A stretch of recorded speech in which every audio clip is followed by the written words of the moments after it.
terzo stralcio di vento, 100 km di vento in Veneto. La volta scorsa che abbiamo sentito diceva il Veneto sta rispettando tutto il programma, tutti i tempi, la tempistica. Le altre parti di questa ciclabile che va da Torino a Venezia come sono messi? No, con questo abbiamo l'ultimo pezzo e quindi tutti i cantieri sono sostanzialmente partiti, sia per la Vento che per l'Adriatica.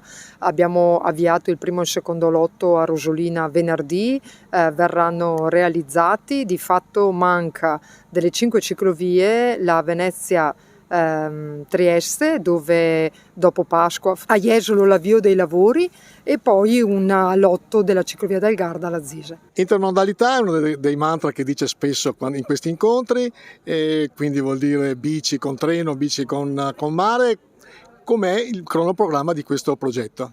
Allora, anche oggi siamo qui e stiamo avviando i lavori di un ulteriore lotto della Venezia Torino, una delle 5 ciclovie di interesse nazionale che tocca il Veneto. E quando si parla di intermodalità, soprattutto quando si parla di Delta del Po, è una grande opportunità per tutto questo territorio, dove turismo, cicloturismo, ma soprattutto la potenzialità che abbiamo nel trasporto su acqua. Abbiamo appena visto un mezzo passare proprio dietro le nostre spalle, è un'opportunità da cogliere, da promuovere, e con il territorio ne stiamo discutendo. Massimo Valvoiani, sindaco di Adria. La Vento passa in molte parti del suo comune. Che prospettive potrà avere anche dal punto di vista turistico, anche per far crescere la sua città? Allora, questo è un progetto che parte dal 2010. Mi ricordo nel 2016 ci siamo ritrovati proprio sotto questo ponte insieme, quando è stato presentato, diciamo, il progetto di Massima. Ci ho creduto, ci hanno creduto anche quelli che mi hanno preceduto, come amministrazione parlo, perciò penso che sia un'opportunità da cogliere assolutamente. Poi per il tratto di Adria ci sarà una bretella che collegherà la stazione dei treni per questo scambio intermodale, su cui Adria sta investendo moltissimo.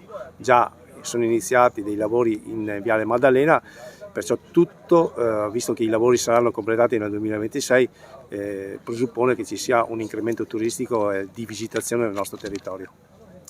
E Adria sempre di più Porta del Delta? Deve essere la Porta del Delta. Noi abbiamo una storia, abbiamo diciamo dei contenitori culturali molto importanti, penso al museo. Tra l'altro quest'anno verrà aperto anche il secondo stralcio del museo diocesano, il teatro comunale, le scuole come polo scolastico, perciò Adria si pone come Porta del Delta. Ecco, è sempre insistito su uno sviluppo green del nostro territorio, ha sempre detto che in questo sistema avremo una clientela, uno sviluppo importante proprio da questo punto di vista, con l'ecosostenibilità come focus importante. E questo è un altro tassello?